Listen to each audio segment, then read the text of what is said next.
Yeah. Yeah. Come on with it, baby. And yes, we're live. Yes. And we got the playoff dub, Law. Oh, yeah. What the haters got to say now? Man, they moving the goalposts, man. No way, bro. See, I ain't even been in the loop. Moving the goalposts. Tampa Bay was below a 500 team. Oh, okay. So now they below 500. Yeah. Okay. So you live on your channel, everything. Oh, rocking. yeah. All right. So listen, we got everything rolling, man. This the final word. Plane is flying smooth. Shit. Yeah, man. So these boys are moving the goalposts. Of course. So at first we was getting ready to be one and done. Now they wasn't nothing. I get it. Word. I get it. Yeah, that's how the final word. Game dirty. The game. They did dirty with it, man. Yeah. It's the life of a Cowboy fan, man. So, and I've been, I ain't really had a time to really peek over everybody's content, obviously, because it's been moving fast with the game on Monday. I see you posting a lot, man. Let's go ahead and get a tease of what you got going, man. Talk to us. Well, it's one of those things, man. I always look to be objective with my analysis. But sometimes you just gotta talk about what you gotta talk about, right? Right. Facts. Hey, and then leave all of those haters.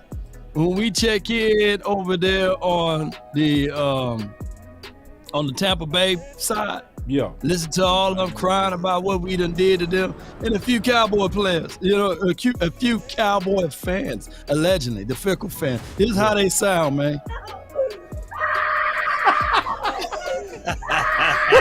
Hush your mouth, man. man, why you talking bad about Tom Brady? You wrong for that. You wrong for that, man. Can you please hit that button one more time, bro?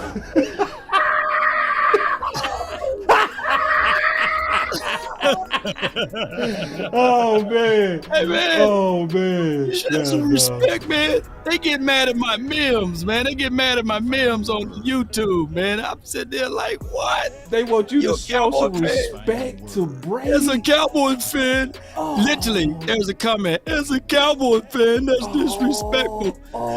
You can't be talking about Tom Brady. Oh no. Hush your mouth, man. Hush. We the boys. And see, this is what you talking about right here. This is what you talking about.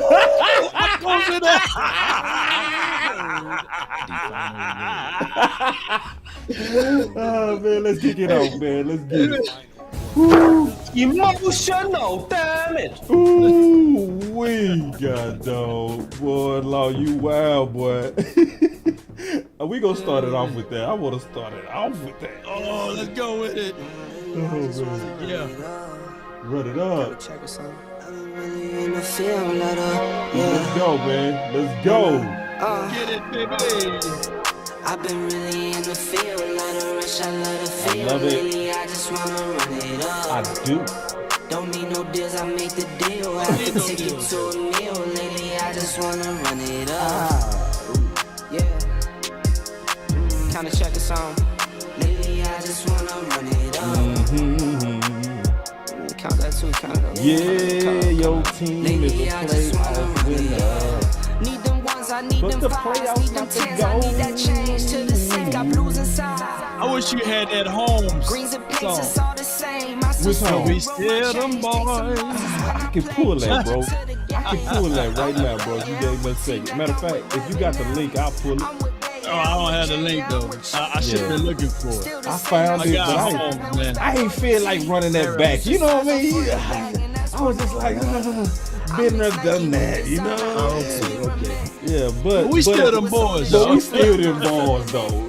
Nevertheless. Let's go. Call it too legit. All right, we got Big. I see Big in the building. Big just came in. God dog, Big, turn your phone to the side, Big, and we gonna be all the way live. Liddy, Boom, baby. there it There we is. go. Ooh, we got Big in the building. I wasn't expecting you to come in right now, Big, but I'm glad you here, bro. Yeah. You have gained a level. You know what I mean? Look like he getting the sound on. We gonna get it. Bro, come on now, dog. Come on, man. So here we Come go. on, man. Yes, indeed. Yeah. My boy say, what up, boss? We winning next week. Run it up. Now, this time, I think we got loud comments feeding in as well as Boss Cowboy Sports as well as Big Game James. So, man, everybody getting their comments in today. Yeah. Okay. But go ahead, man. Obviously, we go kick it off with you, Big. And we go start off with your Twitter, bro. You got a lot you've been talking about, boy. You've been extra spicy. I've been talking. You've been talking. Hold on. Yeah. I don't get it. So yeah, we got you, Big. Let's get Big going real quick. We always kick it off with the big homie. Let's go to your Twitter, bro, because I want to talk about it, because you've been on some good stuff, bro. Listen, Big is different in the playoffs. See, y'all think Big negative. Y'all got Big all the way messed up. Let us get rolling. Let us get rolling like we getting rolling, boy. That boy Big is an optimist. This is what my boy Big said, boy. Listen to my homie, dog. Y'all thought he was negative Nancy. No, that boy say Dallas is beating San Fran with Pumpkin Purdy at the helm. And when they do, I'm going to have a big batch of Kool-Aid. Hey. Yeah. Talk to us, boy. Talk to him, man. Man, well, you know what it is. Well, first of all, we slaying dragons out here, right? We slaying them dragons. That's what we were talking about first. And like I said, week 7, I wanted them Tampa Bay Buccaneers, and everybody's screaming and crying. I don't want to play Tom Brady. I want to play Tom Brady. I want all that smoke, because he ain't all that. And that team was all that. We proved it last night that they weren't all that. And that feels good because, well, we ended a 30-game road losing streak. Playoff, we hadn't won a playoff game. We had 7 one-and-dones, 8 straight playoff losses, and it was just bad. So it was finally good to, what they say, get the monkey off your back. So that felt good, but we had the team to do it. So we shouldn't be surprised the way we beat Tampa Bay, right? We should be as a base, and we shouldn't be surprised that happened to them. But yeah, these Niners, Big. I've been on that. What's up? Man, your sound is muffling. Is it? Yeah, it's muffling. Yeah, let's take off the headphones. Let's see if they work a little bit better. I'm gonna put headphones on. Oh yeah, okay. So while he doing that, is that better? Oh man! Oh my God! Talk. Free at last. Free at last, boy. Free at last. Are we good like that? What? Ooh, man, boy, you sound like an airplane pilot. Man, you sound like this boy that took over the whole show, man. Hold on, man. We gotta hit a button for the big homie, dog, just for getting that sound right. Let's go. Hey, I love being a cowboy. Big game James. Game changer. Let's have some fun. Let's have a good time, man. Let's kick it. All right, let's go, man. Back to what you were saying. Can you start that over? Go. Yeah. Repeat that, por favor. Yeah, repeat that. Let's talk about last night, right? We knew it was time to slay dragons, right? Yep. That's what we was talking about, slaying them dragons, getting them things out the way that had befallen us for so long. But there's my thing, fellas. We shouldn't be surprised that we beat them, right? We shouldn't be surprised we were the better team. Yes. All the way around. This was to me though, and I put it on my Twitter, we beat them. That's why I wanted to smoke with Brady or Rodgers, because if we played them that first game, this could be our confidence boost, right? Because Brady was 7-0 against us. Never played us in the playoffs, but he had that thing over us, and it was time to slay him and get him out the way. So you slay that dragon. You dominate that team the way. That's what felt so good. We didn't just beat them; we dominated them. That's what felt so good about that. We whooped that monkey Taz. Right. That's what we did. Right. And Dak Prescott, it made me feel even better because number one, I was telling y'all, remember when we did it like a couple weeks ago and I said, listen, Mike McCarthy, I like you a lot. Win this game so we can still feel good about you. Not, you had 2 12-win seasons, back-to-back playoff appearances. That hasn't been happening since, Jason Garrett, like Law Nation says? Right. So you've done some things that hasn't been done in a long time. So now you come in and win a playoff game on the road. To me, that solidifies what you've been as a coach to the Dallas Cowboys, and to me, what you meant to the program. So I didn't want to leave that. Then we had the Dak Prescott thing, right? We all heard how everybody was, Dak ain't doing this, Dak ain't doing that. I made a post. Dak, you talking about Micah Parsons them stepping up? It needs to be Dak. Okay, well, I think he stepped up pretty good last night, right? Yep. I think he stepped up pretty good last night. Thanks. And all you haters, you can make all the excuses you want. Oh, that team wasn't that good. Shut the hell up, dog. Y'all would have been talking all that trash if Dak would have played like absolute trash. Y'all wouldn't have said nothing about them Buccaneers. Y'all wouldn't have been playing them like, oh, the Buccaneers on that. Yeah, man, they had a top defense. Now all of a sudden they didn't. Dak came in there, wore them boys out, and guess what? It was 30-30 club, 33 passes, 35 rushes. Yeah, they listen to Big Game James over here because I told you that's the winning formula, 30-30, and it happened again. And when you see that balance like that, like I've been telling y'all with that 30-30 club, Coach J, man, he'll give you life if you listen to him. You feel me? We gonna do this. Now, let's talk about these San Francisco Niners right quick, because I've been talking about Brock Purdy since that Seattle game. What was that, Monday night Seattle game? Right? Yeah. And everybody was hyping him. Oh, Brock Purdy this. Bro, I said, bro, he gonna go down. Somebody eventually gonna get him. And what better way now? What better way now for somebody to turn this dude into the pumpkin, Mr. Cinderella, man?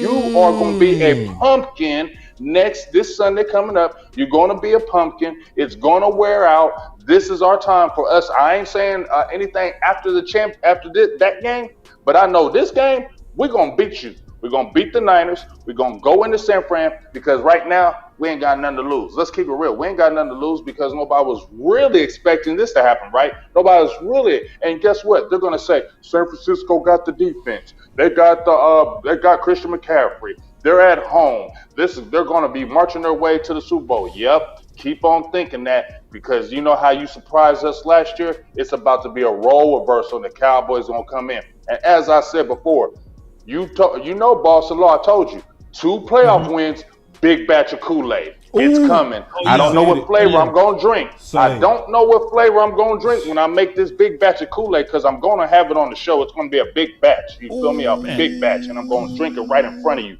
And I'm going to drink that Kool-Aid right in front of you. But in the words of the great Trick Daddy, this is for all you haters. In the words of the great Trick Daddy. Okay, what's up? Shut up.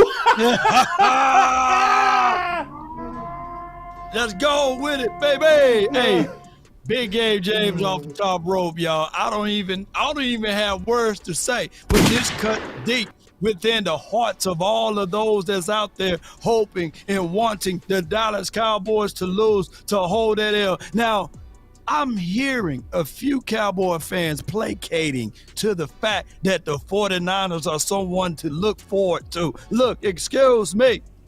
They are our rivalries too, and bigger rivalries than anybody in our division, believe it or not. We can't stand the 49ers if you guys follow and know your history. So you shouldn't be leaning on the 49ers at all, Cowboy Nation. This is one of our number one threats that we got to cut the necks off, and that's what we should do. And I can't wait for that. But look, let's not dismiss this win versus Tom Brady. Coke 45 looking like he belongs on that bottle now. But I'm going to tell you guys right now, this particular defense, can we give a round of applause for the young guy, Izzy McCarthy? Man, we got to give him a round of applause, man. Can somebody, where you betting that big game, James? Excuse me. I know you got one. I know you got one. Yeah. Yeah, there it is.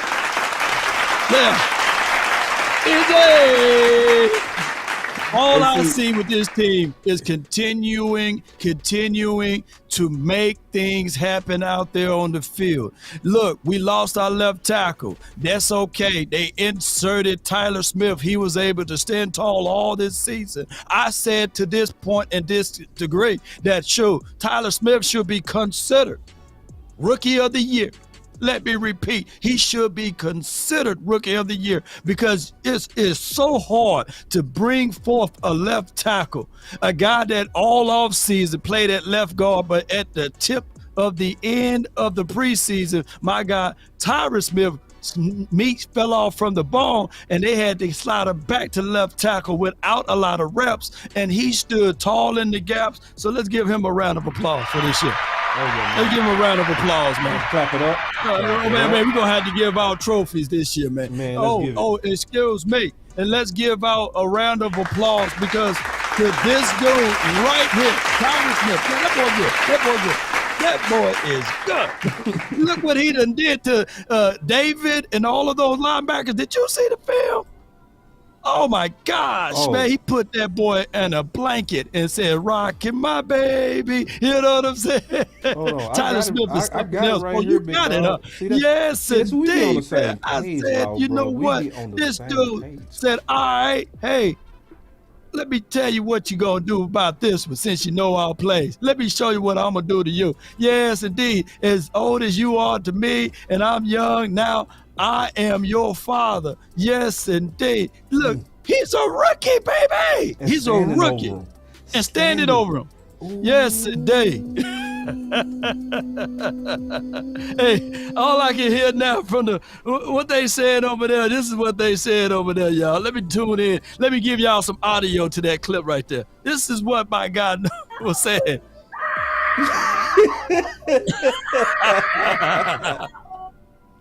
Come on, baby.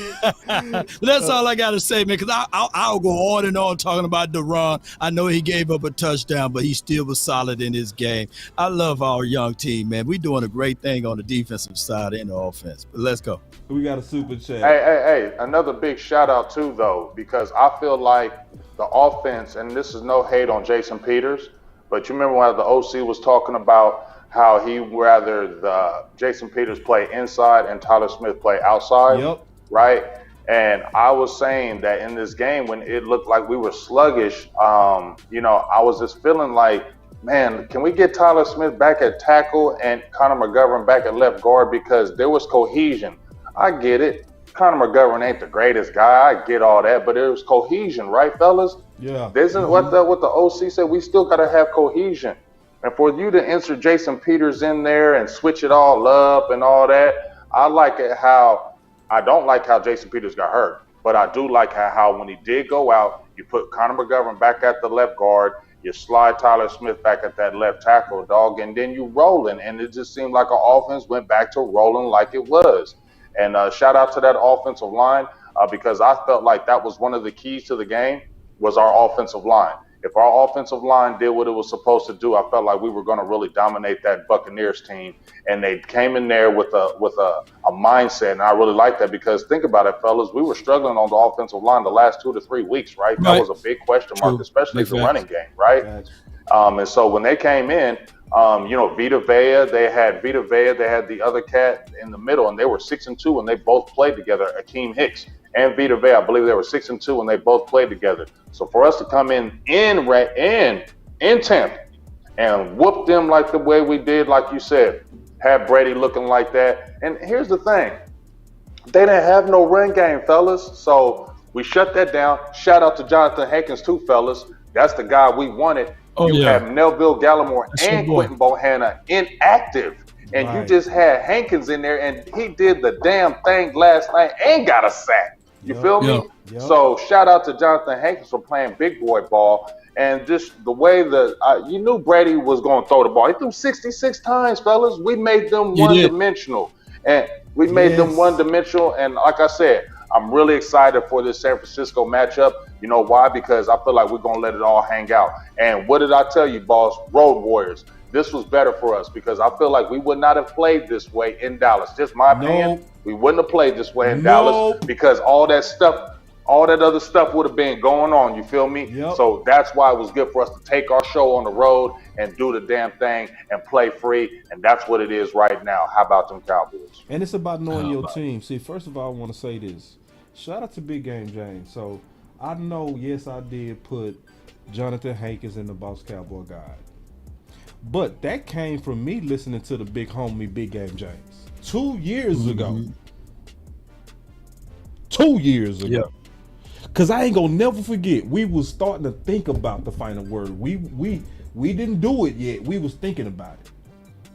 And hold on his super chat, he said the offense started to move better with Tyler Smith when we went back in. And he said somebody else with a super chat said, keep your foot on these so-called Cowboys fans' neck, boss. If they wasn't with the balls in the regular season, they don't need to be around in the post. No, they gone. They weeded themselves out. You can't enjoy yourself when you hated on us. Now you got to be quiet. But what I was saying though is Jonathan came. I researched Jonathan behind Big and put him in the guide because he made the cut. Once I watched this film, I was like, Big not only right, he exponentially right. And when we looking at the Cowboys with their form of aggression, I'm cool with it. I'm liking where we are. I'm seeing growth in our team. I'm seeing growth in our momentum. We made the playoffs back-to-back years. We won a game. What I'm at least seeing right now is I'm seeing improvement and consistent improvement that I have not seen before. And I'm just keeping it real, that I have not seen in years. It was 30 years since we won a road playoff game. 30 years. So all the people, we ain't gonna win. It's been 26 years. When you start seeing us do things that we have not done in 30 years, it's okay to say maybe we different. Big Game James is keeping it real. He stayed consistent the whole year. What did Big say? He said, I'm not drinking a sip of Kool-Aid until we in them playoffs. Did he change? Nope. Now that we in them playoffs, now that we seeing what we need to see, the homie said out the gate, get my cup ready. Get it ready. I got some drink in my cup. We got it for you right here, bro. We got it for you right here. As a captain of the steering community, I would definitely pull up some for you. But I'm gonna say this too: if Mike McCarthy was Fred McCarthy or any other name, outside of Mike McCarthy for the Cowboys, he would be considered Coach of the Year. He will be under consideration of Coach of the Year. And shout out to Brian Daboll for what he's doing. I know that he should be a strong consideration too. But let's not sleep on the fact that what we had to overcome in order to get to this moment of 13 wins so far for this season, man, is everything under the leadership of Mike McCarthy. So give him his flowers, y'all. Nah, you definitely got to give Mike McCarthy his flowers. Definitely. And Big. Yeah. I want to take another post that you put out there, bro, and just kind of take it, because to me, you and Law had some good stuff. I just kind of want to stay with it. Just conversationally, because you're making sense on your tweets. So Big Game James, you also put out, you said LVE signed a 1-year deal with the Boys. He has stepped up his game up toward the latter part of the season, and he is still young. Dallas still has a need at linebacker. Should the Cowboys resign him to like a 3-year deal or let him walk and draft? Oh, wow. Wow. So what's your thoughts? What did you come up with? And then I try to kind of piggyback off you, me and Law. Man, it's crazy, right? We were talking about Law. I mean, we remember the videos, right? We remember the videos. We were talking about LVE, Law, and you was saying LVE, Jordan Lewis. Those are the main two guys that need to step their game up. I made a video like in week 4 about LVE still doing those same things. And he just really stepped his game up, man. Like, he became somebody like, damn, we kind of need him. When was the last time we were saying that about LVE, that we kind of needed him back in the lineup, right? And he came in and has done his thing. And now when I look at it now, if he don't outprice himself, I ain't mad if he comes back on a 2 or 3 year deal, because he's 25, I think? He's only 25 years old. He's not old. We need players in the linebacker room, and he could be a mentor if he keeps on playing like that. I'm not opposed to that, and you can still draft another linebacker, right? You still can have Jabril Cox in the fold. You still can have the Damone Clark. Anthony Barr is probably not going to be here next year, right? He's going to be gone. So your linebacker room, and you got Devin Harper, who you guys had on the show a few weeks ago, which was an outstanding show with Devin Harper. Shout out to you guys on that. But you got Devin Harper coming back. So you got a young group coming back. You don't know what you're going to do with Micah Parsons because we don't know what's going to happen with Dan Quinn, right? So there's a lot of things in the air with that. So I feel like if you're going to keep a stability in that linebacker room and it's not going to be crazy price, I'm not opposed to throwing a deal out there to him and bringing him back and let's making it happen. That's me. I'm for it.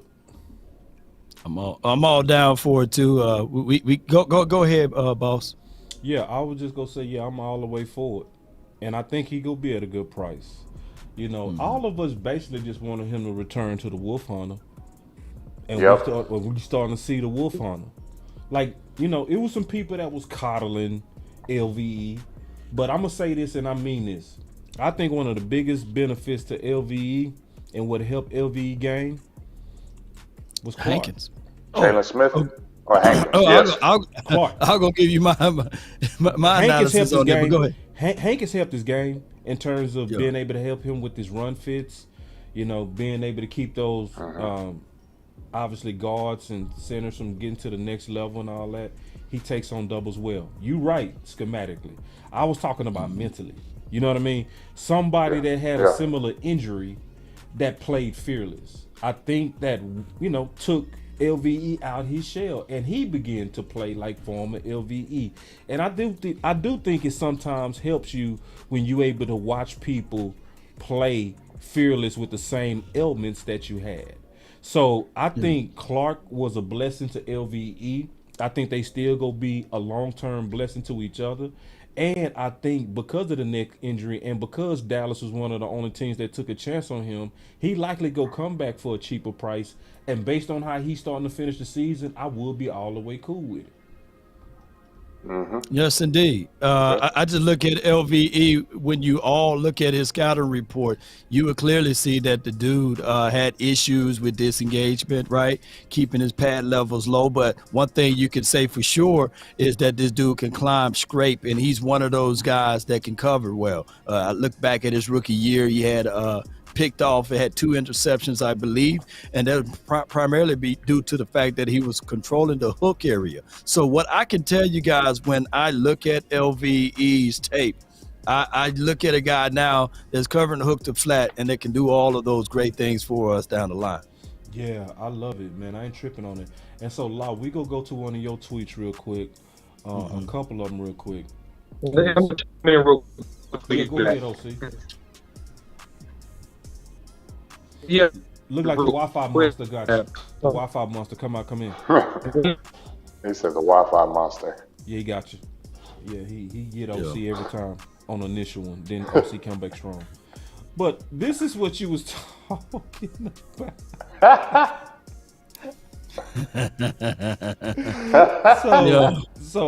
So you telling me that there are some Cowboy fans that took offense at this?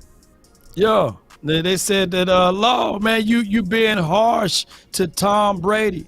This is disrespectful. Now, as a Cowboys fan, you shouldn't be talking about this. This is not good quality content. And, you know, I'm sitting there like, what? What? Wait a minute.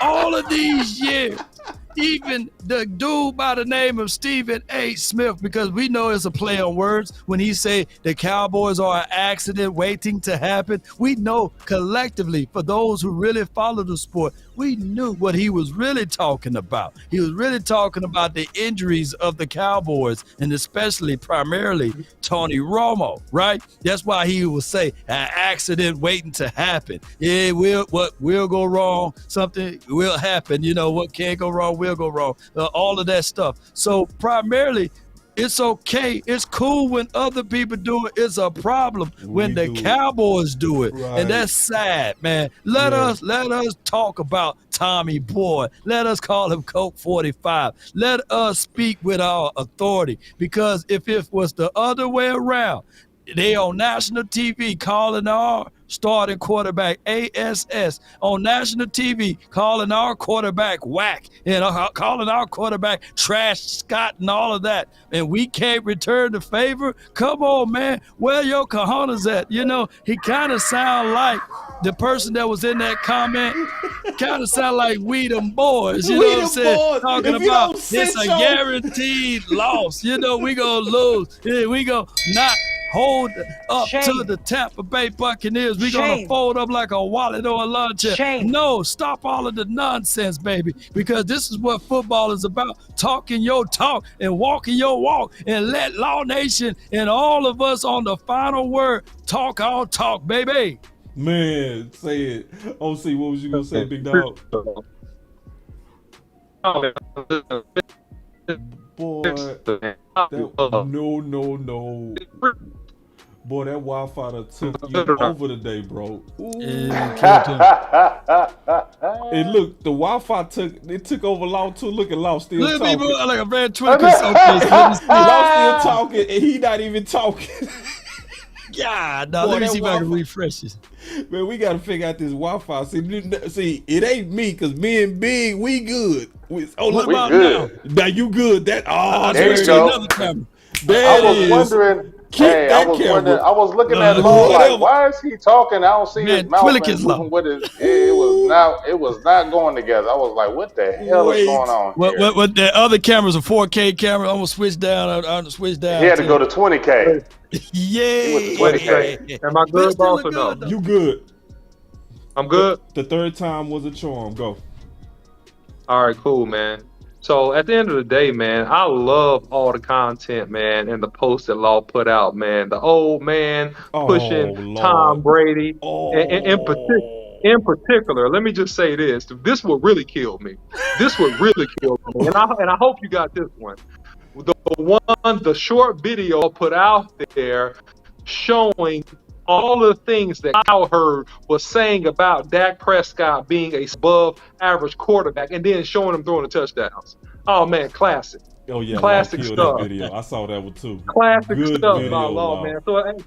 So at the end of the day, man, the Cowboys just got to really prove people wrong, man, and that's why it's so important, man. We have a deep run in these playoffs, because I just really get tired of the noise, man, and I get tired of the talking, the nonsense, and the shenanigans and all this stuff. And look, if you follow any of our channels, man, we were all telling you before it happened exactly how the Cowboys was go out here and take care of business and win this football game. Fact. And it happened just as we prophesied, just as we told you, big fact, that it was going to happen, man. So, salute. All right, and so since we was bringing up Dak and the crybaby Cowboy fans, let's keep talking about Dak. Wait a minute.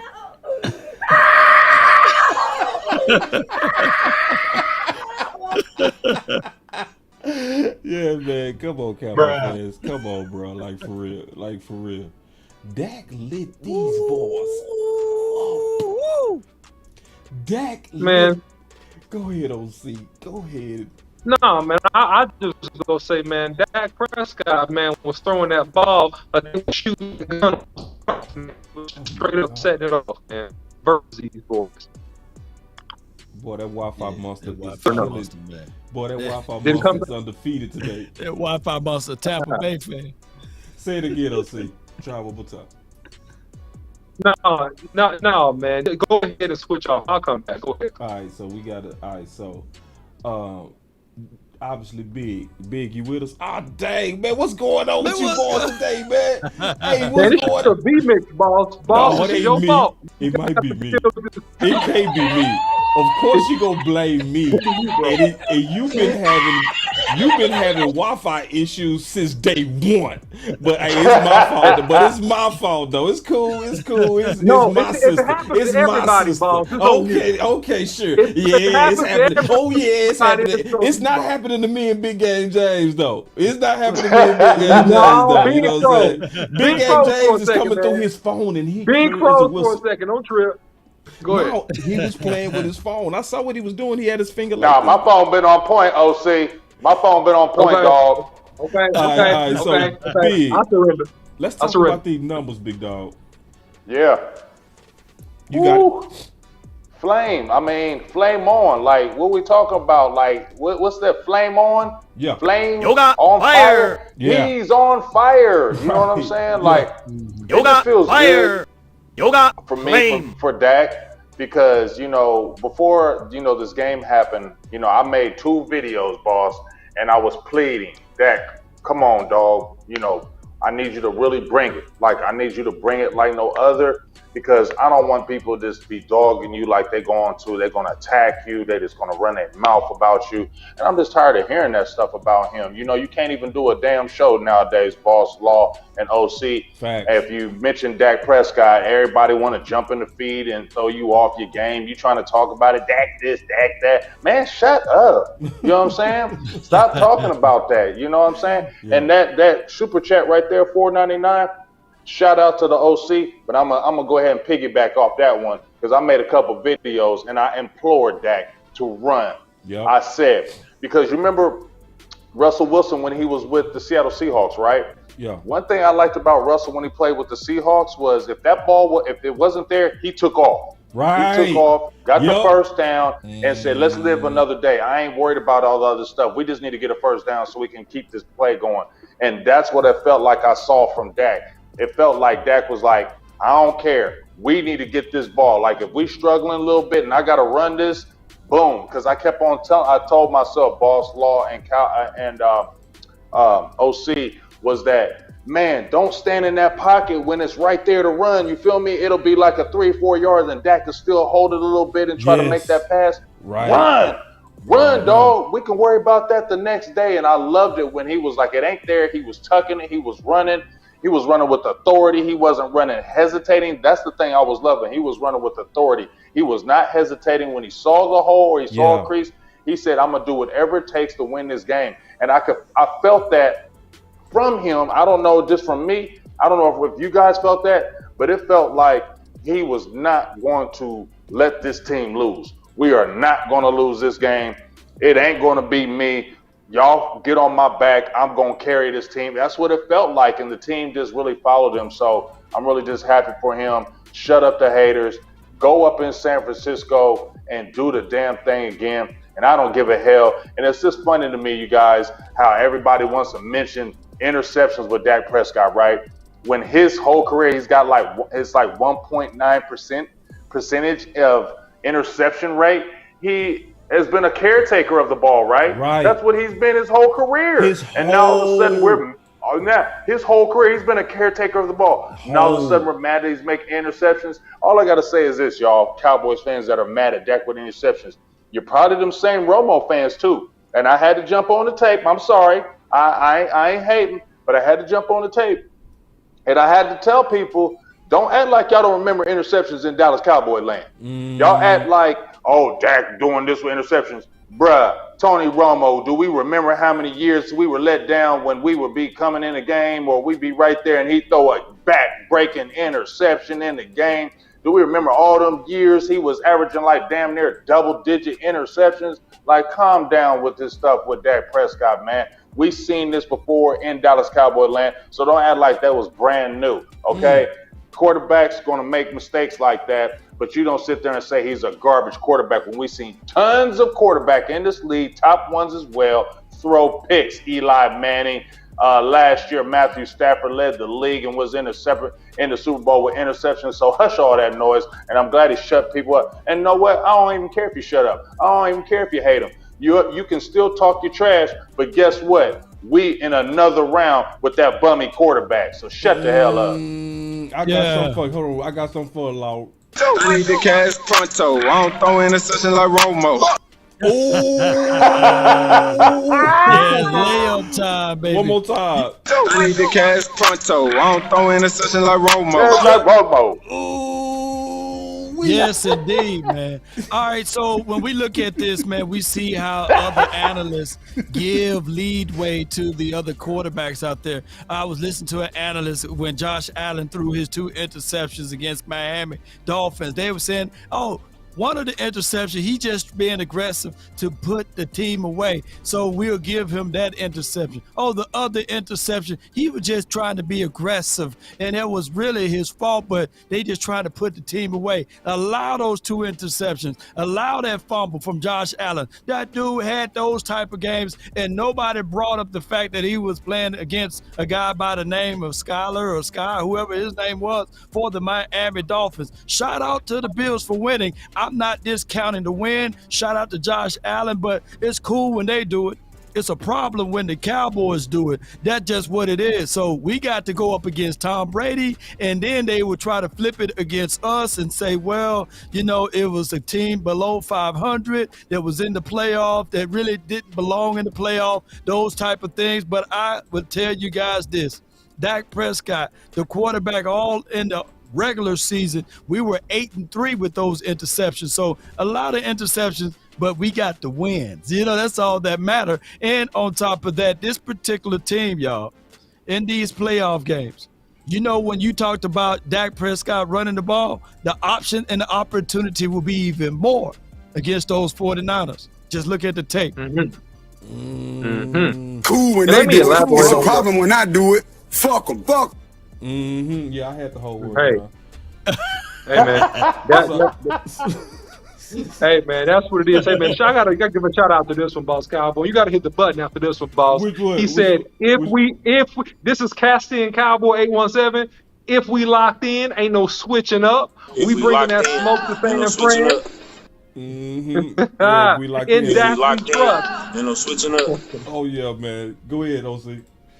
No, man, I just wanted to add some more color around a great point that Law just made about it's going to be more opportunities for Dak to run and expose this San Francisco 49er defense because these guys, Jesse Armstead, Joey Bosa, these guys are up the field pass rushers, and these guys are relentless A-gap pressure guys. So they're going to be sprinting up the field trying to get to Dak. And so, man, he's going to have a very clean run lane because they're going to drop Fred Warner to try to cover in the middle of that field, and Dak is going to have an easy 10 yards quite a bit. And the screen game is going to be available all day long. More on that to come this coming week with content. But, man, a great point by you all. Yeah, man. So, I'm finna flip it up on you boys. I know y'all ready. I know you ready. So, check this out. So, we heard this last week. Now we go listen to it one more time in context of the playoff game. Here we go. It's good to see you guys. I'm really pumped to get rolling for this week. Just, you know, what we've been looking forward to and getting that way. And like I said, I'm really pumped to get rocking. So over the last few weeks, you guys have heard me discuss, we're going to try a couple different combinations at different spots to go. And I thought that's an important exercise to go through. It's not always comfortable, but I think, you know me, I've never been one to be worried about being, you know, comfortable with the uncomfortable. And sometimes when you have to go through those, it's important because you get to say, okay, starting role, backup role, neither role.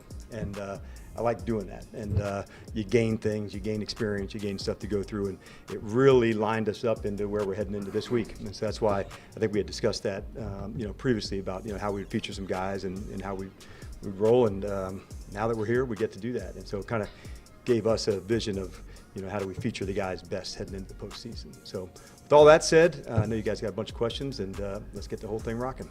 Okay. So who knew from that he was actually talking about doing this? No one. Oh my Nobody. God. Oh, Nobody. Whoa. Cause see, we them boys, he came in and he was, y'all said that last year with Kellen Moore. And we told you, we them boys, we told you. We said the difference is this. Dan Quinn said it. He said for 4 weeks, I have been experimenting for preparation of the playoffs. So this is my question. And I'm going to just go around the circle. I just want to hear everybody out on this.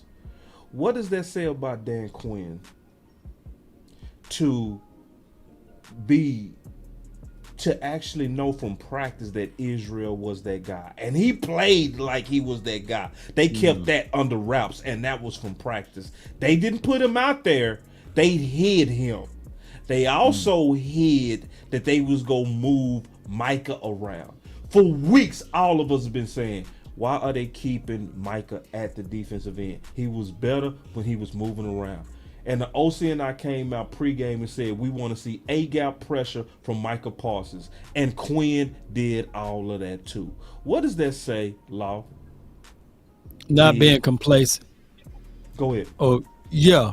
When we look back at this, Dan Quinn, he got a lot on his shoulders. And we looking for the expectations.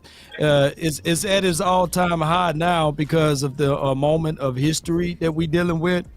And for him to keep that in his back pocket, tremendous, man. This is a copycat league. This is a league where you try to find any lane and alleyway to exploit it, and he did a great job of just keeping that under wraps. But keep in mind, this is a short week. Things are still set up for us to not to be successful. To play a game on Monday and to turn around. And are we playing on Saturday, right? Or is it going to be on Sunday?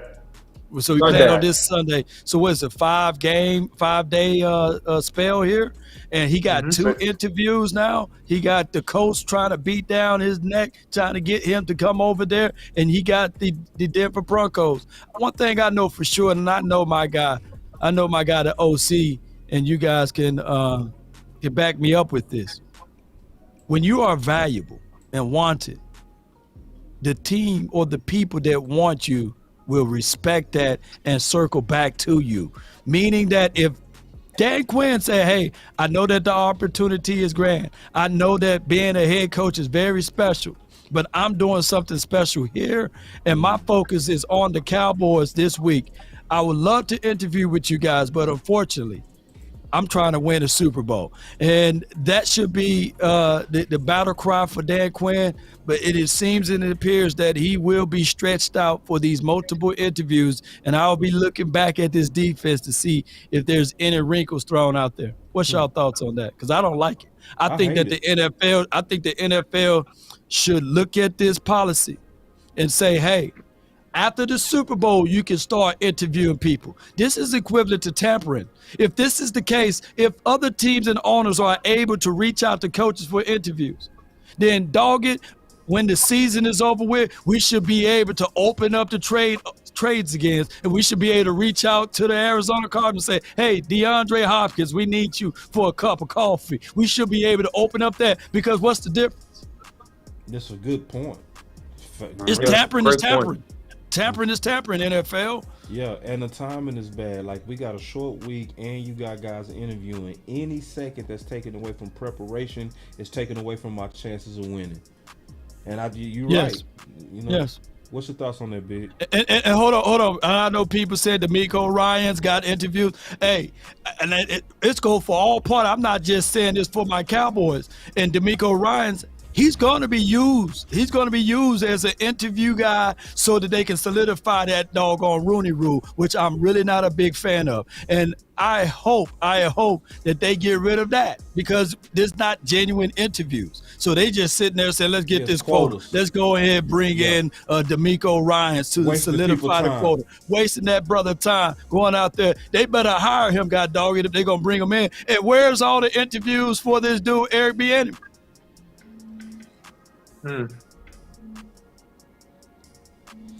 Yeah, I mean, man. I think black people get done bad in the NFL. Can I say it? Like, I'ma say it. See, some people scared to say it, but blacks are getting done bad in the NFL. And I'm gonna tell you how you fix it. You can't fix it with Rooney rules. You got to fix it with ownership. It has to be more minority owners. And I don't mean just black owners. We need some women owners. We need some Asian owners. We need some Hispanic owners. We need some black owners. We need diversity. I would never in my life trust a jury of one race. Never. So why would we trust all white owners or majority white? Like, it don't make sense. Like, see, and this is the thing. They all know better. Because guess what? Most of their companies, they preach diversity. And diversity makes sense. You know why? Because your workforce represents your constituents a lot of times. So if I'm in a black neighborhood, I want people that's going to also represent that neighborhood, because that neighborhood go feel a little bit more comfortable. If I have employees that's mostly Asian, then I'm a hire mostly Asian, and my workforce is going to represent the people that I represent. It's not happening in the NFL, and we're not going to be able to fix it unless we start putting pressure to have diversified ownership. These old quotas and all this type of stuff, they go still do what most people do. And this also don't mean that these people are racist. Let me say that. Let me slow down and say that. What also it means is this, though. Most people, black, white, Asian, Hispanic, you know what most of us do? Most of us hang around and pick people that we the most comfortable with. Right. And likely you most comfortable. Mostly you comfortable with people that think like you, come from your same churches, come from your same neighborhoods. That's why you see whites hiring mostly whites. Because I'm comfortable with you. Ain't that many brothers that's billionaires out there that got to get voted in. It's enough of them, but it's also a circle within a circle. You got to get voted in. You know what I'm saying? You got to pass this test to get involved into the NFL, and it's a money pot. It's a whole bunch. You know how it goes. They got to commit it in order for you to get in. You know, you just can't get in. I can hit $1 billion tomorrow, and they say, "Hey, Law," but there's another thing. You got to get voted in. This is an elite circle. You know what I'm saying? So it's a lot of red tape around all of that, and there's only 32 openings too. And one thing is this too, and I would second both of you guys' point, but here's a surefire way to be sure that you have some level of equality, although it might not be pure. You can cost teams draft picks and fines for not having a certain amount of minority employees in your organization. That's how you deal with it. That's still a quota, but it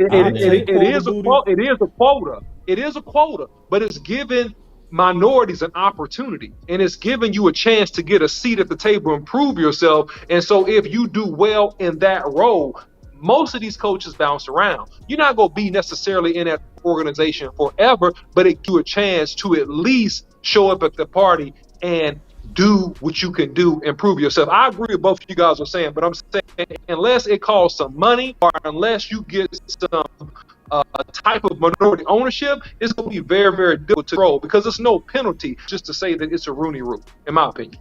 No, that's a good point.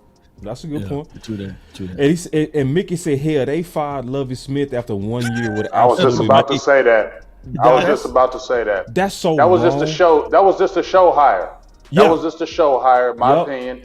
That was just because if y'all noticed, the heat was coming, as we've been discussing, right? And this has been talked about, the minority not being hired. We just saw Roger Goodell. People were challenging him with that Rooney Rule. Is there really diversity? I remember I was watching a professor, and he was coming at Goodell with great questions, and Goodell couldn't answer them. Goodell couldn't answer none of those questions about minorities or anything. He was just stumping him. And so it just felt like they went out and said, okay, let's just go get Lovie Smith and let's just hire him and say, yep, we hired one. See here, we did it. We got one right here. Lovie Smith, he's hired. Yeah, okay, whatever. And I'm not hating on the Lovie Smith. I like Lovie Smith. But it's like Lovie Smith already been in the NFL. Can we get some new blood, some new young minority blood? Y'all just went back to the old school to make people shut up, and we knew it was only 1 year. 1 year. 1 year for a veteran coach like Lovie Smith, who was with the Bears. Didn't he win some games with them over there? You get what I mean? Yeah. And to only give him 1 year with that disaster stuff that was already going with Houston. They had just lost Deshaun Watson with all that controversy, all that craziness. You give Lovie Smith that type of team and you expect him to make wonders out of that, and then you fire him after a year. That wasn't nothing but a show hiring. That wasn't nothing but to say, yeah, we hire minorities, we hire blacks. No, you don't. You just did that for people to think people are going to shut up. But you just fire him just proves the point. It just proves the point even more that you're not looking at minorities. And like you said, you don't have to just be blacks, Hispanics, Chinese. I see women owners, and they do pretty good if you ask me. Yep. I think it's still a woman owner with the Rams. Is the Titans? I think maybe 2 or 3 teams have some female owners, but they tend to do pretty well. You get what I'm saying? So they tend to know how to stay out the way, let the people do the job, and they run it right. So there needs to be more diversity in the NFL for real. But to speak on the Dan Quinn thing, when you guys were talking about Izzy Mukamu, how he, hid that and how he did with Michael Parsons, just like you said, I was saying the same thing with Michael Parsons. Man, move this dude around, but he had a plan. And to me, that just says how you know your team. You know the heartbeat of your team. Yeah. Remember when we were talking about how hands-on Dan Quinn is? Yes. Oh, he's like the players coach. He really knows these guys. And that's how you know your team. So he was sitting there saying, guess what? We got a element right here that don't nobody know about. So we're going to go ahead and show that in the playoffs, because Izzy's play has been like that since preseason, right? He was the preseason darling. Yeah. So as of like he hasn't played. Yeah. And if you watch during this year, he has, in his spot duty, he has played very well in his spot duty. And when he came in, remember, they moved him to safety. He came in at corner, right? When he was at South Carolina, they had him at corner. They switched him to safety because they seen that size. I seen that tweet with J-Ron Kerr said, Izzy, you a beast. You a 6'4" playing in the slot. You feel me? That's Dan Quinn knowing his team and doing the right things at the right time. But I agree with you, Law. They shouldn't be able to talk to him, because that's just a distraction that no team needs, not just the Dallas Cowboy. No team needs, because you got to focus on the task at hand. You can't focus when you got the Indianapolis coach want to sit you down and talk about a head coaching job. No. You can't focus when the Denver Broncos, who wanted you last year, circle back around and want to talk to you again. You get what I'm saying? So obviously there's interest, and how can that not be a distraction to the team? But we'll see what happens. And all I can say is this, Dan Quinn, you know better than me. You know better than me. But me personally, you jump out there and be a head coach again, might see you back as a defense coordinator in about another 3 years. Just that my let me tell you something real quick regarding Dan Quinn in this whole situation. If there was a coach that was prepared to do interview interruptions during this time of the year, it will be Dan Quinn. Because if you notice what he said going through this exercise, basically looking at the scenarios, I'm a game away from calling Dan Quinn the architect. If you remember The Matrix, remember when Neo was trying to find the source of everything that was going on, and all of a sudden he came to this old guy with a beard and see, I've ran through all the scenarios. I've look at this life and this look, that's Dan Quinn. Dan Quinn has ran through all the scenarios, and I guarantee you Dan Quinn got a depth chart for every scenario, and if anybody gets injured out there. And I think, guys, I'm going to go out on it's not a limb. Watch this. Dan Quinn got another ace up his sleeve, and you go see it. He's been holding another player, and you go see another player get significant time. And I think I know who it might be. I'm telling you, you go see another player this week that you expect to get run, gonna get run again, because what he's done is he pretty much has prepped the NFC route to the Super Bowl. That's what I think. He's prepped because he was extremely ready for Brady. He confused Brady. I'm going to say that again. He confused Brady this game. It wasn't an accident that was not getting off. It wasn't an accident that Brady was throwing incomplete passes and being off his time. That wasn't an accident. It was coverage disguises, post. He mentioned it, and then he did it. Yes. So I guarantee you, he got a recipe and a plan for San Fran as well, and we not done seeing the tricks of Dan Quinn. And I'm going to go ahead and give you the player. I'm going to do you what I give you the player.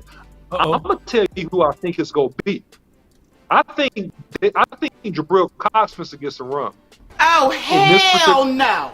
Yeah. No, I'm messing with you. No, I'm messing with you, bro. If he can find the field, if they can finally activate him. You're right, though. You're right, though. That's a good one, bro. You want answers? That was a good one, OC. Now, why? Explain. That time it was good, though. Wasn't big. I hit that. That was perfect. Can you put perfect right there? Yeah, I got it. Man, that shit was perfect. It was perfect, but that's only if Jabril Cox cannot be a healthy scratch. And we was finding out what's going on with that. If anybody know Kyle Shanahan, will be Dan Quinn. Think about this. In order for the 49ers to beat us last year, it took 14 penalties. It took us being careless on our own side of the field. On top of that, it took some other things to be in the way, like the sunlight piercing through the stadium into the eyes of Cedric Wilson on a guaranteed first down on 3rd and short or what have you, and he end up losing the ball. So it's so many things that had to happen negatively. We got all the way down to the last nanoseconds of 14 seconds left on the clock, and my guy had to do a sneak play, right? A quarterback draw on whatever down it was with 14 seconds left on the clock, and the time expired. So what I'm saying here is that this game may be closer than what people lead on to be for this weekend. Let's go, Cowboys. Let's go. We winning. I want to deal with something real quick. And also, I was just messing with you, bro. No, it's all good. All right, cool. Yeah, so check this out. I want to deal with, before we deal, because now we go into San Fran. We go deal with straight San Fran. All right? But I want to deal with some elephants in the room. 2 of them. 2 big old elephants. Mm-hmm. Brett Maher. Trayvon Diggs. Oh, let's talk about that. I got you. Matter of fact, let's talk about that. Since you so spicy, kick it off. Man, Trevor Diggs, you tripping. Oh, wait. Okay. I don't give a hell. Yeah, I'm talking about that. I am. I am. Okay. I'm tired of doing. Whoa, Big AJ's. How many touchdowns he gave up last game? I'm not talking about that. You got to tackle better. Did he lie over 100 yards? You ain't Deion. You ain't Deion. I don't care. Did he get beat? I don't give a hell. I don't give a hell, Law. Man. What happened to that Kool-Aid, man? I don't give a hell. What happened about that. I'm liking Come this on, fight. man. I love Diggs. I love Diggs. I love what he brings to the table. But I don't like when people. You don't think they don't see. You don't see that. They don't think that. I've been saying this from A1 day one with that damn shoulder tackling. Have I not? I've been talking about that for a long time with that damn shoulder tackling. And he was doing it again yesterday, just throwing the shoulder up in there and I don't like that because that can eventually come back to bite you. Yes, you can cover. Yes, we know that. How but do you a wide gotta have receiver to. tackle? How do a wide receiver tackle? Man, okay, so let me tell you this. So you don't think when they run on the edges, they don't attack Trevor Diggs. You don't think when the Niners play them, they're not going to attack those edges with Christian McCaffrey against Trevor Diggs, right? You don't think that's going to happen, Law? Yes or no? What he gonna do? Yes, you're right. What he gonna do, Law, when George Kittle has the free release off the line and he tries to wham block tricks? What is Diggs go do then? No ducking and dodging, homeboy. You gotta stick your nose in there and get dirty. And you ain't Deion Prime Sanders, baby. That's exactly right. You cannot tag. This ain't tag. This ain't flag. You got to tackle. I appreciate the coverage skills. We appreciate all that good stuff. But I'm telling you, this is physical football. And what happened to the Cowboys last year versus the 49ers? Come on, say it. Everybody knows we got out physically whooped us. And so if anybody on that team is showing signs. It don't matter. I don't want to hear that. I don't want to hear that. I don't want to hear that. Every week he does that. And I don't care, bro. He's got a tackle. There ain't no excuse for that. I don't care how great he can cover. That is awesome. I love that. But I don't want to see that. No, I don't want to hear that noise, how he feels like he can just get away with not being physical. Run. Did you see that one when they caught the slant and he was right in front of him and he does that 360 like he always does to run away from it and he ran right? No, that's not acceptable. I don't care. You don't get a pass just because you can cover your butt off. Like I said, you not Deion Sanders, bro. You not Deion Sanders. He's not. You're a very good. I know, but I ain't trying to cut you off, Big, but I am. But this is what I'm trying to say, That's fine. man. But I don't want to hear it. I don't want to hear it. You making excuses for him. I don't want to hear that. These are the things that I got to put the lipstick on this pig. I know he got to come down the field, but I still want Trayvon Diggs to play Trayvon Diggs brand and caliber of football, because what happened last year. You can play that brand of football. No, you can play that brand of football and still be able to tackle. Well, we said the same thing last year, and then we had Randy Gregory playing outside of his element. Remember, they were trying to they were trying to match the tempo of the 49ers. No, Law. I'm not agreeing with that, Law. I'm not agreeing with that. I'm not agreeing with what you're saying. He played over aggressive.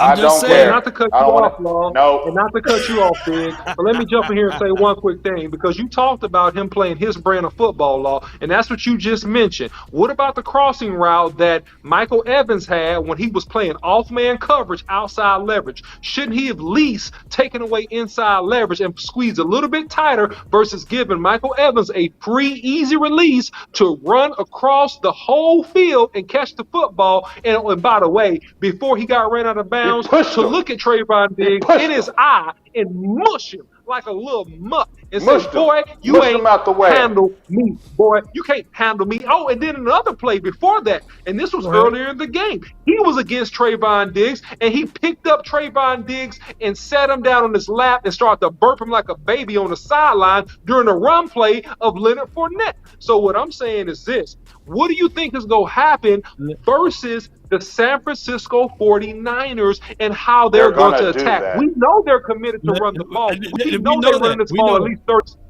And then, hey, and Law, you know this better than anybody.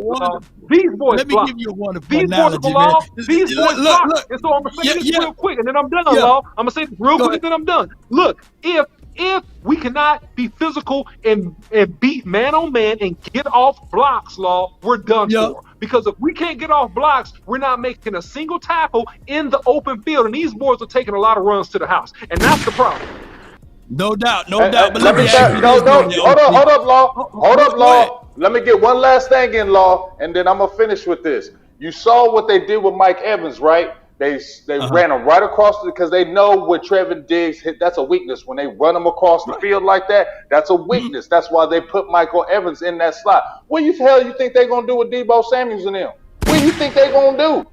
What do you think they're going to do, Law? They're going to do that. Right. So he just and what Trevor Diggs going to do? And what Trevor Diggs going to do?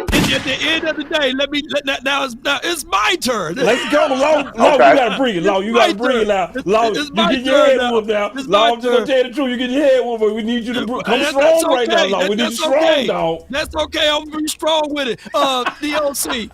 You a big boy. Can you put down your height and your size, your measurables for me, please? Can you just let people know how tall you are and how big you are? Because a lot of people can't see this. So I need to have this as a correlation to what I'm about to say. Go ahead, OC.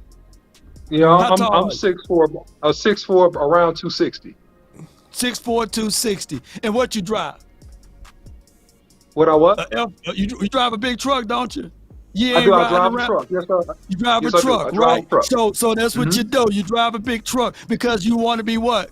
Comfortable inside the confines of that automobile, right? You're not riding around in a Ferrari. So if you had a Ferrari, you would say, yeah, man, I have limitations to that as it relates to doing certain things. What I'm saying is Trayvon Diggs is limited. That's just what it is. He was a converted wide receiver to a DB, and he tackled just like a wide receiver. When the ball is intercepted, he looks just like one of those wide receiver tackling. So what we got to do is, yes, that's a flaw. That is a weakness. Just like guerrilla warfare, they had a smaller unit versus bigger people. So what they had to do is play into their strengths. So what we need to do, ladies and gentlemen, if in this game, go back to cover 2, go back to the safety help over the top, let the safety can be the forcer.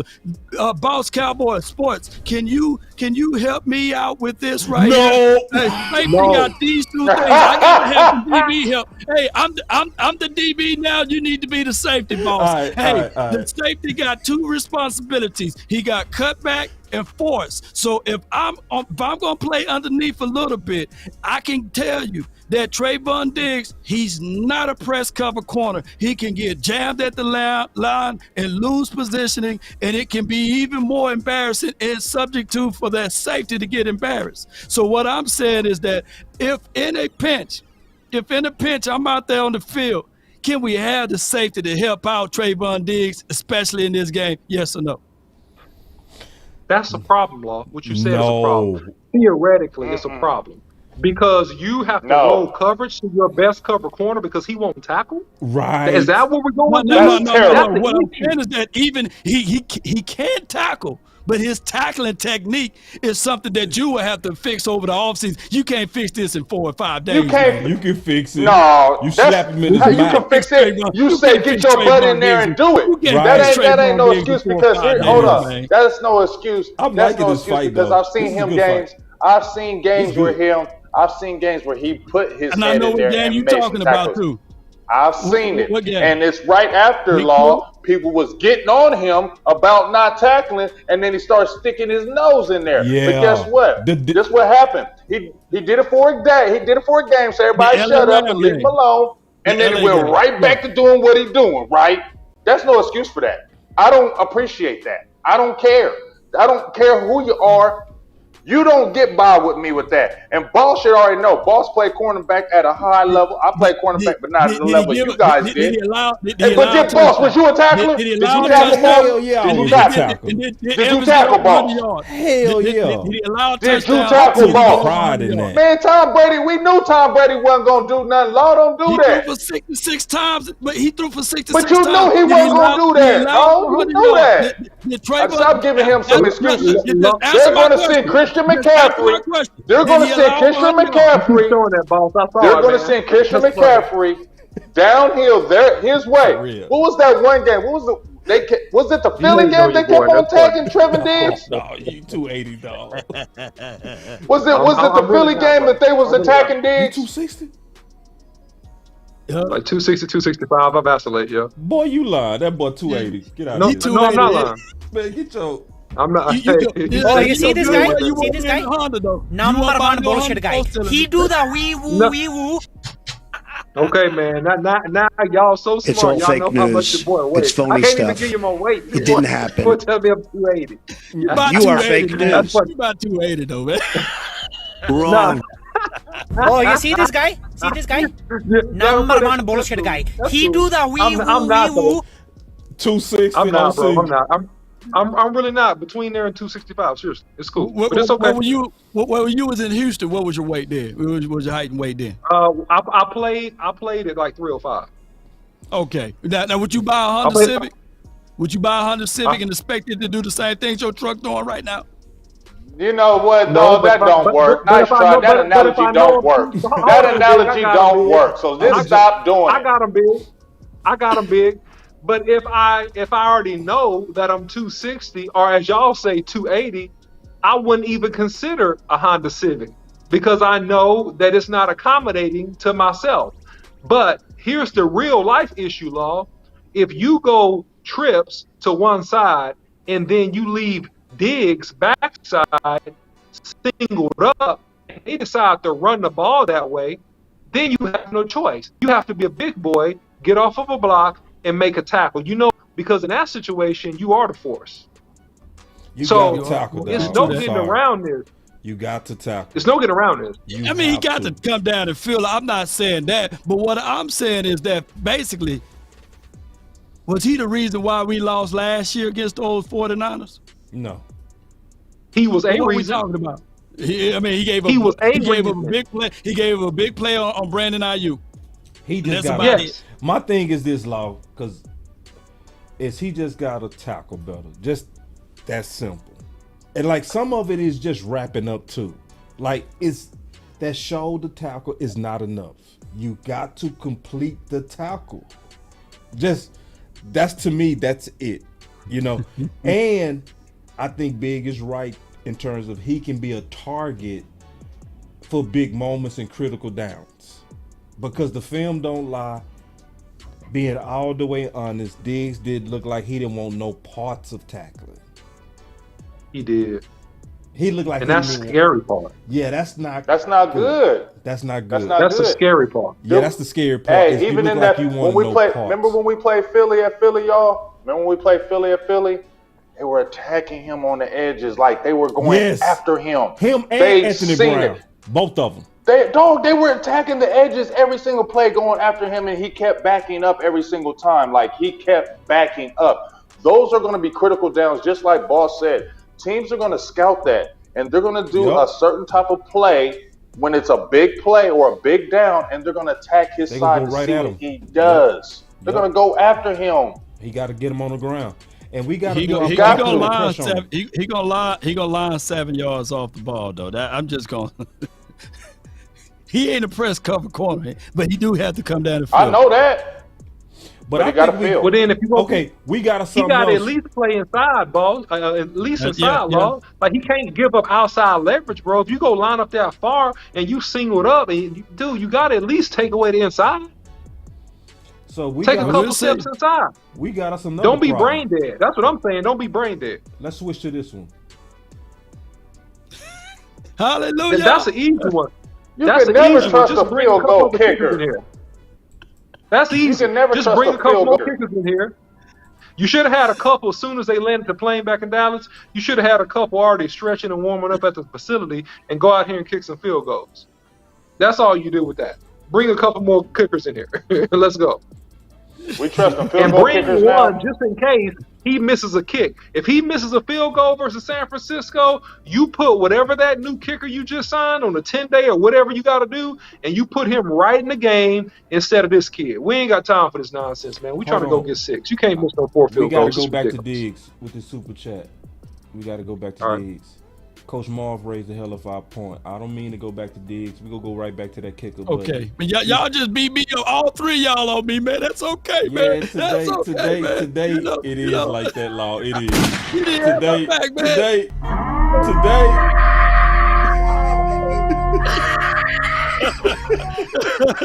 Today your day, Law.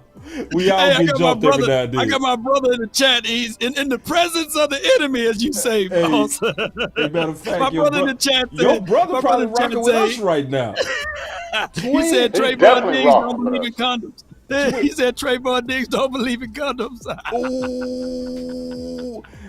But hey, I want to hear about this though, because I think Coach Marv got him a real point. Oh my gosh, man! Pressure on you, Law. Go ahead, putting that pressure on you. If we y'all, let I Diggs hope get it away trickle with that, down. and we don't hold him accountable, will we see a trickle in bad tacklings because we allowed our leader to be a bad tackler? But let me ask you this though: if he don't allow another touchdown and he allowed less than 100 yards in this game, is that enough to beat the 49ers? It depends. No, he's got to tackle this game. No, he's got to tackle this game. But Debo they're going to attack him this game. That's not true. They are going to attack him this game. That is a fact. I'm going to go ahead and say it's a fact that they're going to attack him just like they did last year, especially like with Debo Samuels. They're going to isolate him. And I feel what you're saying about his coverage ability, Law, and that's going to stand out. But critical plays, we're talking about critical plays. They are going to go after him in critical plays, and he's got to step up and make a tackle here and there. It's going to happen in this game, dog. It is. They got Christian McCaffrey for a reason. Yeah. They got Christian McCaffrey for a reason. Yeah. This game, you got to tackle. So we go flip. Go ahead, Law. You get the final word. Well, I'm just going to say, man, sometimes this is my final word on Trayvon Diggs. Sometimes you can have talent in said player, but they just talented in certain things and just as weak as others. I remember Shaquille O'Neal. He couldn't buy the free throw. They call it hack a Shaq. They figure out ways to use that against him, his free throw shooting ability. And there were some games that even though, big game, James, you know about it. You know about my guy Shaq. He had knocked down a few of them for you. So we just need for him to be that guy. Trayvon Diggs this weekend. Just come down and field and tackle better. I agree with y'all on that point.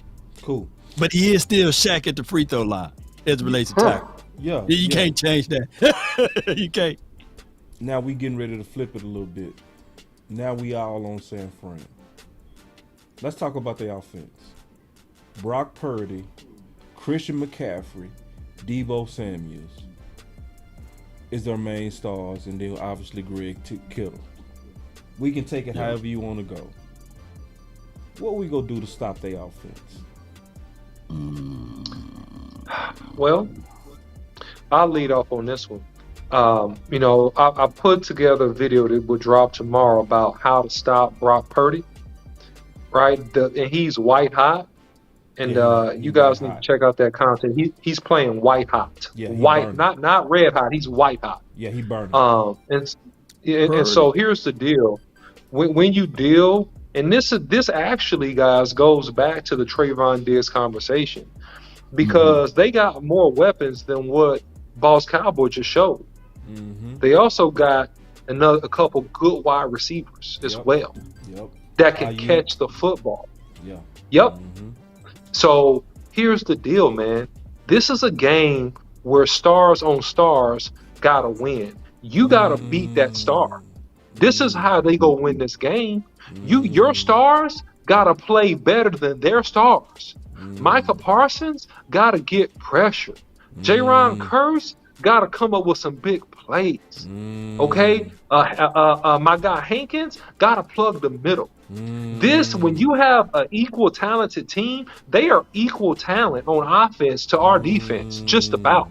They are equal talent. So that's when schemes become overrated, and then players start to win games, because you got to be better than that man on that day. And that's how the Cowboys are going to win this game. Law, how we going to stop that offense? Well, last year, Deebo only had 3 catches on us for 38 yards. And Kittle, he had 1 catch for 18 yards. I think that my guy J-Rock did a hell of a job against these good tight ends. He's a tight end killer, and we need a healthy J-Rock. Reports coming back that he's okay and he will be playing. But the soft guy is Brandon Ayuk. He is that guy that's like a miniature Deebo Samuels, and my brother will agree to that. That's in the chat. He's the guy that's the pistol. He's the guy that's going to shoot off everything, and he's the guy that we got to make sure that the Dayron plan is going to be on him. It will be that guy right there.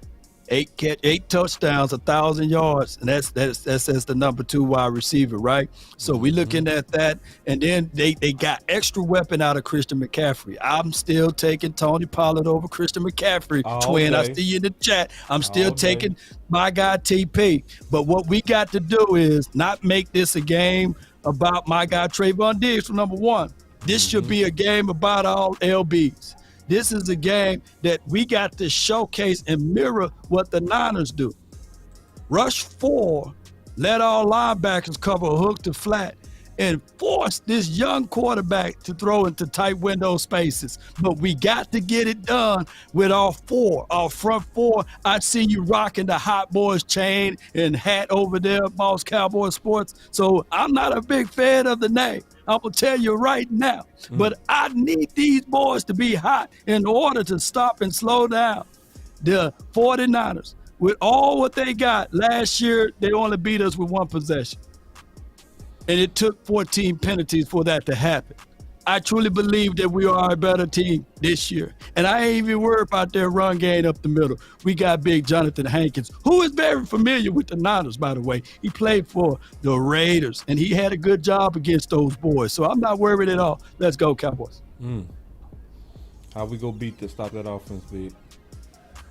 I mean, the last thing that Law was talking about, that's the main thing that was standing out to me. I had looked at a stat. I wish I had the exact number of the stat, but it was talking about Brock Purdy, how he's good when guys are open. Like it was like a 5-yard window of separation.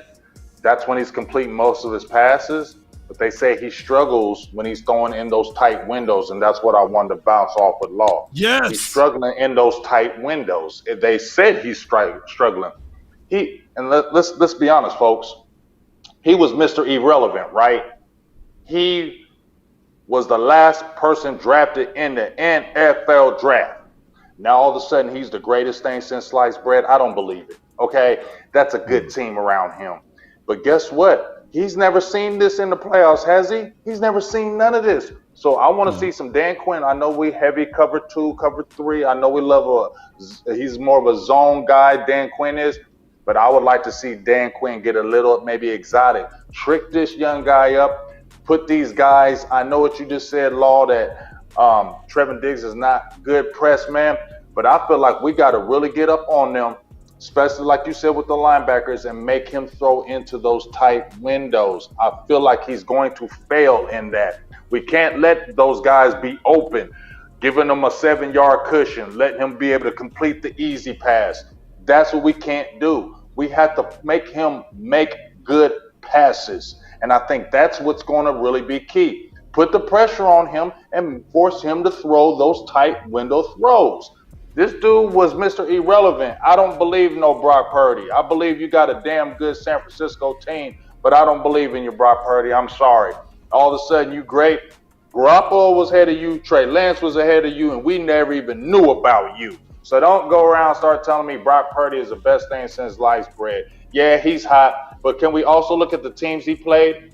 Can we look at the teams he played toward the end of the year? There weren't no dang old tough teams. They weren't teams that were at their highest element. Okay, so I'm not gonna give that to no Brock Purdy like he's doing all this and that against the great teams. Let's see you go against a defense like this, and let's see what you can do. But we need to put pressure on him, and we need to make him be able to throw. Let's see if you can really throw in those tight windows, and let's see if you can do it all day. Yoga fire. Big game. But I got some concerns, guys. I got a couple concerns. I just wanted to lay out what I think, basically, just quick. I think we should try to make them beat us through Purdy. Yeah. Yeah. And that means selling out for the run. We gotta earn the right to get after their quarterback. So we gotta sell out to stop the run. We know they go commit to the run. Even stopping the run is not gonna make them stop running the ball. We gotta meet force with force. And I want us to put it on Purdy. Youngster, beat us. If you got that it factor, show us. If you really that dude, we got Cowboy fans. Brian Broaddus already said that he felt like he better than Dak Prescott with only 6 games. God. Yeah, he said that too. He said that too. And it's so disrespectful because it's only 6 games. You know what I mean? Oh my God, it's sickening. Yes, yeah, it's only 6 games, and we not denying that he playing good. He hot.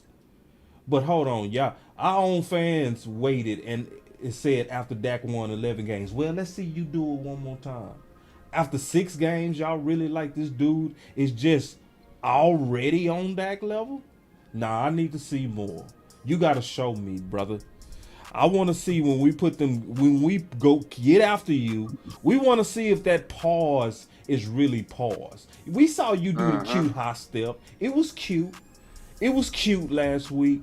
But see, when them gorillas get after you, I want to see what happened. So in general, I let Quinn handle the details, but in general, Purdy, you got to beat us. I got a couple concerns, guys, and I've watched some tape and I've seen Brock Purdy, and at the end of the day, and I watched a good amount of his film yesterday, and some today. So here's the deal. Brock Purdy is playing well as a young quarterback, but what's even better than him is Kyle Shanahan dialing up perfect plays and making a complex offense simple and allowing him to complete the football underneath and with timing throws. But Brock Purdy has shown some stones because he will attack one-on-one coverage down the field and win with a throw, by the way, because he did it and he's done it in several games. So I'm not on that disrespecting him, because if you go back and look at this whole thing, Garoppolo threw the ball like 9 or 10 times in last year's, in a playoff game last year. Kyle Shanahan, if you go back and look at his numbers, Kyle Shanahan is throwing the ball more with him than he threw with Garoppolo. Yeah. What is that saying? He playing better than He trusts this kid to run that offense. He trusts this kid to run this offense. Yeah. And so that's something that we got to keep in mind. And the biggest concern is how well a game of chess that Dan Quinn can play versus Kyle Shanahan, which is a great play calling coach. And in particular, guys, my concern, and I want to get you guys' feedback about this, is that, man, they go do timing routes. He's going to throw this ball crossing routes. We're going to throw this football underneath. And that means that our linebackers have to cover. That means Damone Clark has to cover. That means LVE did a good job this past week. But that means he has to cover and tackle. And that's my little concern right there. If I had a concern, that would be it.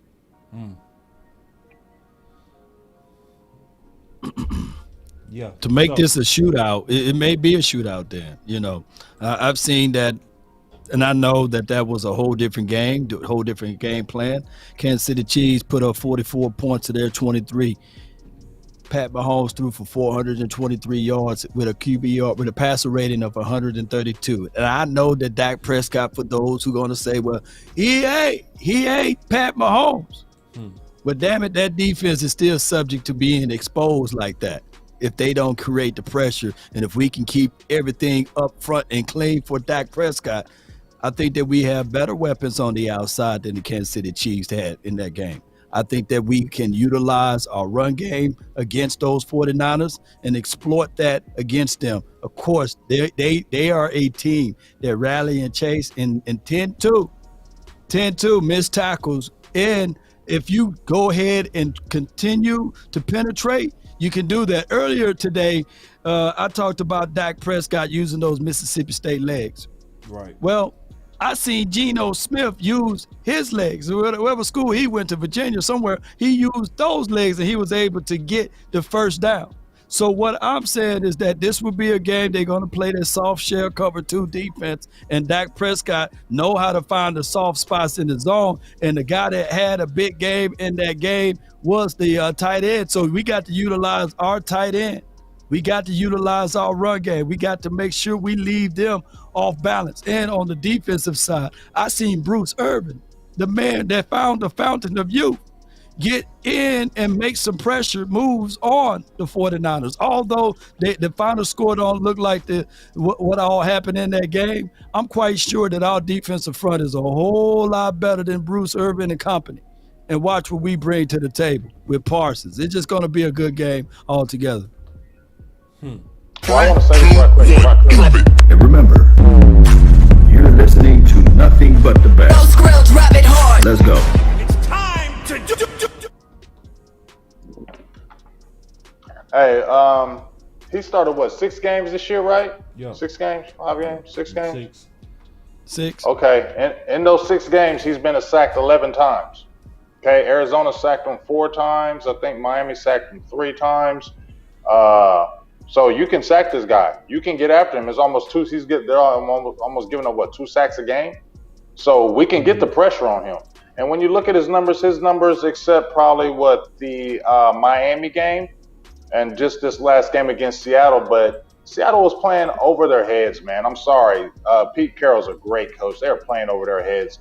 They played them twice. They played They played Washington. They played Arizona when they weren't good. Tampa Bay wasn't a good team. You beat them. Miami, to me, was the only really, I can say, legit win you can say with him. And that's when Tua was kind of going through his thing. But I just feel like the teams that he kind of played just aren't going to present the challenge for him like Dallas is.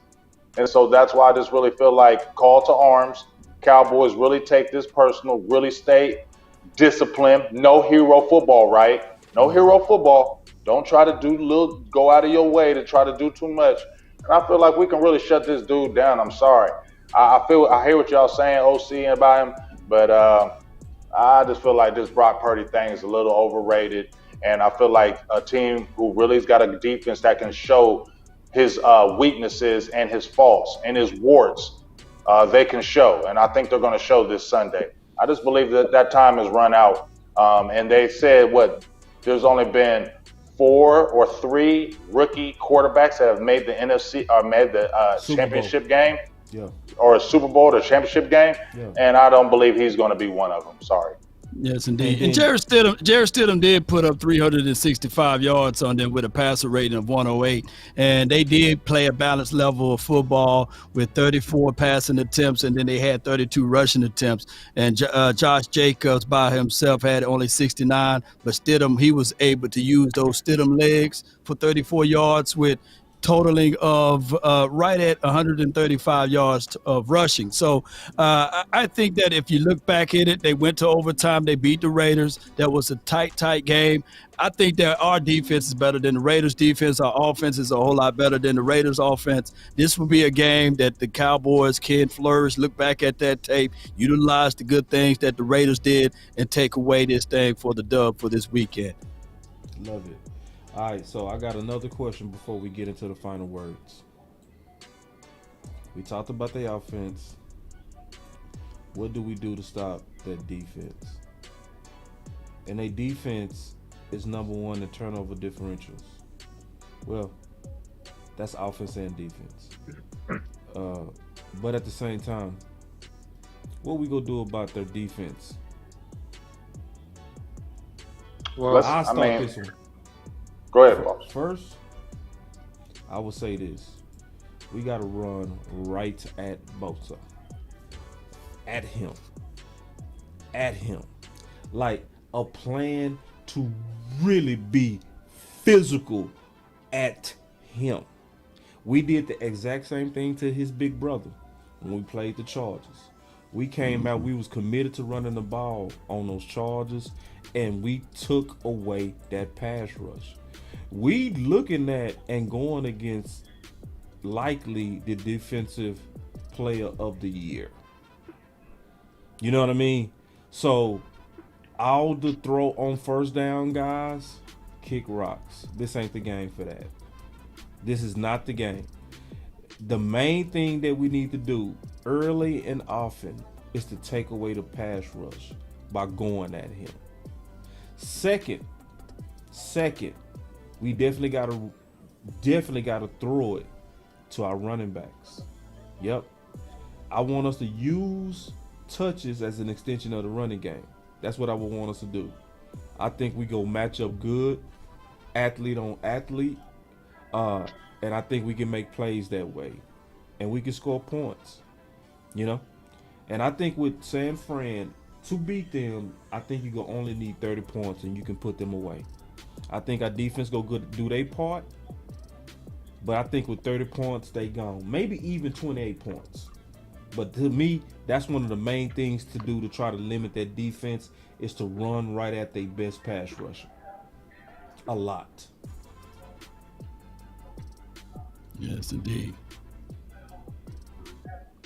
Yeah, so what I was going to share, and that's a great point. That's actually one of the 3 points I was going to make, Boss Cowboy. How you neutralize a great pass rusher. Nick Bosa, 18.5 sacks on the year. And keep in mind, he had 4 games that he had 0 sacks. So he had 0 sacks in particular. If you look back at this, against the Tampa Bay Buccaneers, against the Las Vegas Raiders, against Seattle in this playoff game, and I believe the 3rd or 4th game of the year against the Carolina Panthers, he had 0 sacks. So that's the good thing. So there is a formula and a recipe to neutralize his pass rushing ability. And the second thing that you need to do is be very, very intentional, okay, about some tempo passes, catch and release throws, the slant routes, and run screens at him. If you run screens at him, what you'll notice is that you get him to hesitate a little bit coming off the ball because he's looking the next several plays.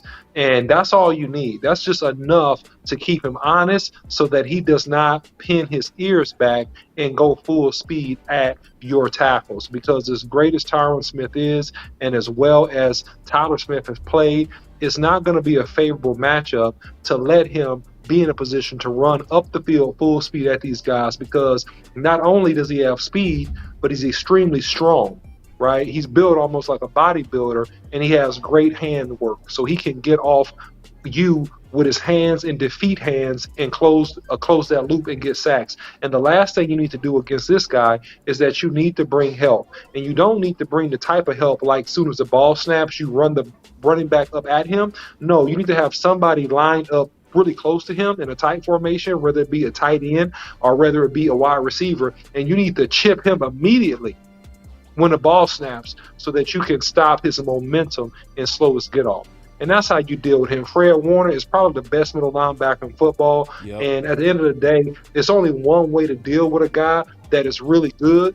And Boss, you already said it. Line up isolation draws, power lead plays, run straight at this dude, make him be physical, and make him tackle all game long because you're running straight at him. If you run away from him and you try to be clever, he's just going to run you down backside and make a lot of tackles. Yeah. Because that's how good he is. Yeah. You got to run. And not just him. You got to bring up Greenlaw too, man. He's another sneaky guy. But go ahead.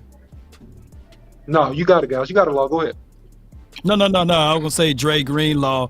He's a guy that can cover hook to flat too, and he's that guy that sits back in those sink areas, and he is a guy that's a tackling machine for them. I think he's probably the leading tackler on their team. But go ahead. I didn't mean to cut you off. No, you got it, Law. No, you got it, brother. I was done. He was finished. Okay, you were done. You finished with it. Okay, well, Greenlaw is another guy. They're going to do the rushing of the four. They're going to have the big boys inside like Eric Armstead and all of those guys. So Dak will not have the luxury of soft edge like he had this past game. Their edge rushers, Bosa, and the other guy on the opposite side, they will get home. So, and there will be a limited pocket to climb. So that's why we got to give the ball to the outside for Tony Pollard to make them pay. And then on top of that, if we can make this game like that when we start using that play action, because I truly believe that they are subject to the double moves. They are subject to also the quarterback finding those soft areas in the middle of the field and gashing them.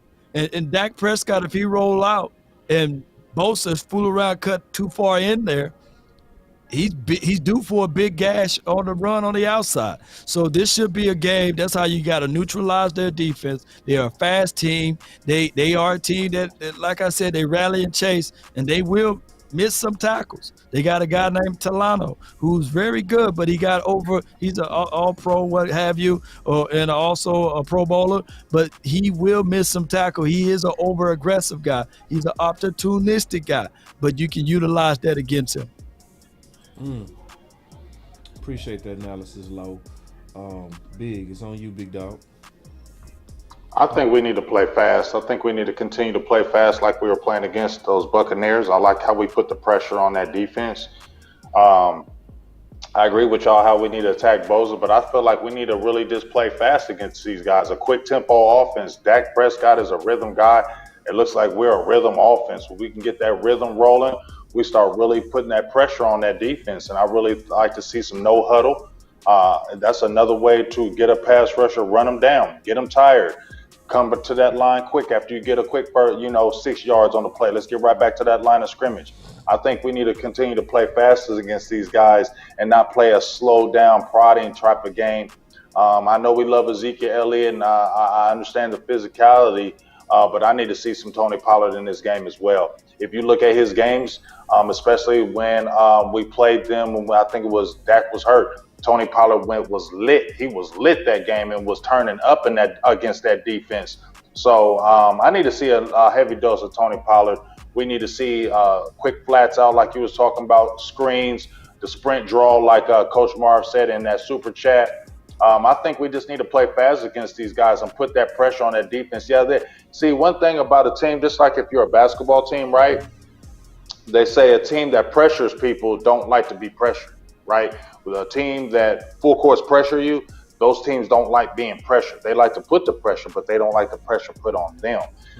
That's what I feel like needs to happen with these Cowboys. We need to play fast against these guys, some no huddles, some quick tempo offense. I feel like that's going to really put pressure on that defensive line, especially if they're rushing forward. Get those guys tired up front. Make it to where they can't sub those guys in and out, and they get tired and gassed and tongues coming out their mouth. We needed to see that type of tempo, in my opinion, against these San Francisco 49ers. And there it is. So I'll say this as the final word. First, isn't this just beautiful? Ooh. First of all, we back in the playoffs for the second time. Mm-hmm. We haven't done that since the 90s. Bro, we playing San Fran again. I love it. Historically, this is dope. See, big game, OC, do you remember we had Everson Walls on the show? Mm-hmm. And he talked about the game with San Fran, the catch with Clark. Don't remind us. I just love the fact that history has repeated itself and we get a chance at revenge. This gotta be classic. This got to be a classic. And this is getting ready to be a classic. And I'm happy for this day, man. My boy Big Game James, man, he said, I'm ready to, man, he don't know what color, but he got that Kool-Aid pitch ready. I can see it in his eyes. I can see it, dog. I know my partner. I know Big. He love these Cowboys. And I just love that we get a chance to run it back. Our whole off-season redemption story has been remember San Fran.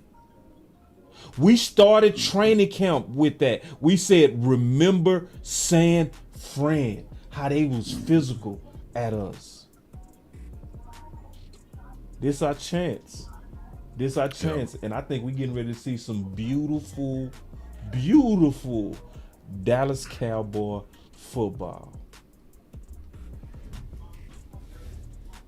Yeah. You know what? Sure. You know what? Before you go, Big Game James, I'm gonna post this right here, and I hope you can. Dang, it ain't gonna go all over there. Hold on. You trying to send me some? No, it should go in the chat. Hold on. It's for reference. Hold on. You put some in the chat? Hey, I'll put it in the chat right now. I'm about to do it twice. My boy Law will. There you go. He will fly this plane. So you should be able to see it since we all linked in together. You should be able to see that. Right. Yeah. I want Big Game James because I know he was around when all of this happened. You know what I mean? Both of them. You see my comment? Not yet. I don't see it. I'm looking for it. Yeah. I can't see it from my phone. That's okay. Go ahead. That's okay. That's okay. Go ahead, y'all. Go ahead, Big Game. I'll read it out when I go. Okay. All I'm going to say is this. I'm bouncing off Boss on this one. This is a beautiful thing right now because these are the three teams I asked for in this order. Yep. I asked for this order. So did. About 3 weeks ago. Made a show. I said, I want Tampa, Niners, Eagles. I said, that's the games I want on the road because those are three teams that, like you said, it's a revenge tour. Not really against them Eagles. I just want to shut them up. Yeah. But I just feel like this is fate, fellas. As I said before, we played Tom Brady in 2021, right? Beat us. We played Tom Brady at the beginning of the year. Beat us. I said, what is the chances that you get to play him again? Then you get to play him again in the playoffs when it matters. Yes. That's why I'm like, you got to take this opportunity because the football gods are shining on you to be able to get your revenge. Yes. And that's what you did against Tom Brady. And how does it happen that you get to play the Niners in the next round who beat you? Like Boss said, we've been talking about that all year and we get to play him again. I believe this is fate.